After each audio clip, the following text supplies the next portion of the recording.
Welcome to this explainer. We're diving straight into the data today to uncover how AI is fundamentally reshaping early careers. Look, if you've been anywhere near the business news lately, you've probably felt that collective panic about the future of work, right? Especially for folks just starting out. But today, we're looking past those sensational headlines and letting the actual data tell the story. So let's start by addressing the massive elephant in the room, the very real anxiety that AI is just entirely eradicating junior roles. It's literally the question on the minds of students, recent grads, and even seasoned executives. Are we facing a future where the bottom rung of the corporate ladder has just been sawed right off by artificial intelligence? When you see these highly visible, honestly alarming numbers, it's pretty easy to see why the doom and gloom narrative has completely taken over. The Institute of Student Employers noted that graduate vacancies actually dropped by 8% last year. And then you've got major tech giants explicitly linking their layoffs to AI strategies. Intuit cutting 3,000 jobs, that's 17% of their staff, specifically to pivot to AI. Meta laying off 8,000 workers amid this massive AI investment shift. Cisco cutting thousands of jobs to fund their internal AI use.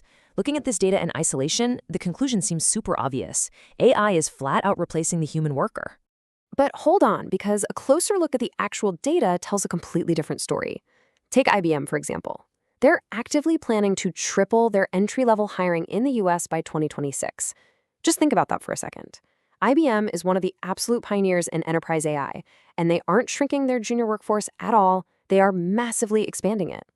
This completely flips the narrative we just looked at. They're explicitly telling us that human workers remain incredibly valuable. And this brilliant quote really illustrates our core pivot today. The most successful companies aren't replacing juniors with AI, they're doubling down on human talent to oversee it. As IBM's chief HR officer, Nico Lamoro, pointed out, the winning strategy for the next few years relies heavily on bringing in fresh, human talent. The roles themselves are just being rewritten so they share responsibilities with AI. Which brings us to Section 1, automating the daily grind. We're talking about the loss of tasks, not jobs. Understanding exactly how these jobs are changing really starts right here. Historically, early careers meant years of mind-numbing repetitive tasks just to, pay your dues. Graduates would spend months, sometimes even years, handling basic administrative rote work. But the new reality is that AI can now fully automate about 10% of that lower-level busy work. Now, 10% might not sound massive, but by clearing that absolute drudgery out of the way, younger employees get to skip the slow grind and immediately engage with meaningful, high-value work. Let's see how this plays out in a real-world scenario, like finance. Under the old model, a junior analyst would spend countless hours just doing basic data reconciliation. It was tedious. Now, AI handles that reporting perfectly. And because of this, that exact same junior analyst can fast-track directly into forecasting and decision support way earlier in their career. The end result is that they develop a deep commercial understanding and real confidence far faster than previous generations ever could. Moving on to Section 2, AI as the ultimate mentor and how it's bridging the gap.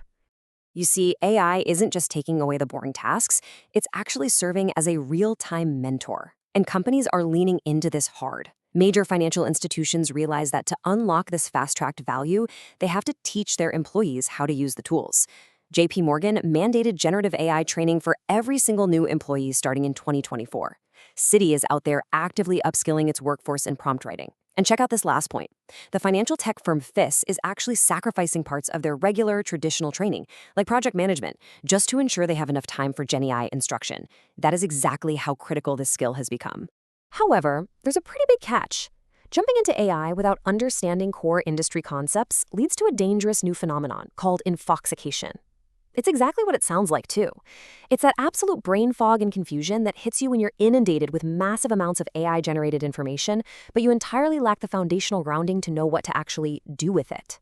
Financial consultant Oliver Arribas hit the nail on the head here. He says, if you don't know how to use it properly, you can end up more lost. And he's absolutely right. You have to know how to ask the right questions. You need enough actual human expertise to spot when the AI is simply hallucinating data. This is exactly why companies can't just swap out juniors for AI. They desperately need educated human beings to operate and verify these complex systems. This leads us nicely to Section 3, the human premium, and why humans matter more than ever. We've got to talk about a fascinating economic concept called the Jevons paradox. It's a classic theory that states when a new technology makes a process easier and way more efficient, you'd naturally think we'd need less of it, right? But the paradox is that demand actually increases. Because AI makes entry-level work so incredibly efficient, organizations can dramatically scale their output. And to produce all that extra output, they actually need to increase their overall demand for entry-level talent to run these new, highly efficient processes. Plus, it's opening doors for more people by lowering traditional barriers to entry. A recent study by Microsoft and EY looked at neurodivergent and disabled users working with Microsoft's AI Copilot. A staggering 85% of those respondents reported improved performance in their roles. By reducing daily friction and breaking down structural barriers, AI is actively widening the talent pipeline, allowing a much broader range of people to confidently participate in the workforce. That's a real game changer. Because AI is handling the routine execution, the human premium is now placed squarely on a brand new skill profile. The entry-level worker of tomorrow definitely isn't a data entry clerk. They're focused on customer engagement and genuine human interaction. They are the essential human in the loop, verifying and overseeing what the AI spits out. The entire focus has shifted to cross-disciplinary thinking, raw adaptability, and the creative cognitive skills you need to actively command these AI tools, rather than just, pushing papers. All right, Section 4. The new skills economy and how the market is rewarding human skills. So how exactly is the market rewarding this new blend of skills? Well, according to the International Monetary Fund, the global job market is already shifting right under our feet. In advanced economies today, 1 in 10 job postings requires at least one entirely new skill that literally didn't exist just a few years ago. And the IT sector is the vanguard here. They're driving more than half of this new demand. The market is out there, actively hunting for this new breed of worker. And the IMF data makes this incredibly clear. There is a direct, undeniable correlation between learning to use these new tools and seeing a serious bump in your paycheck. This is where it gets really real for your career. Let's break down those numbers, because they're striking. The data shows a baseline 3% wage premium for acquiring just one new emerging skill in both the US and the UK. But look at what happens when you stack those skills. If you master 4 or more new AI-adjacent skills, you could be looking at a wage premium of 8.5% in the United States and a massive 15% premium in the UK. The financial incentive to upskill has absolutely never been clearer or more immediate. So, as we wrap up this explainer, the data is crystal clear. AI isn't your replacement, it's your new toolkit. The companies that are winning right now are the ones doubling down on young talent who know how to wield this technology. The whole doom and gloom narrative, it really only applies to those who refuse to adapt. Which leaves you with one vital, career-defining question to ask yourself as you step into this new landscape. Are you competing with AI, or are you learning to command it?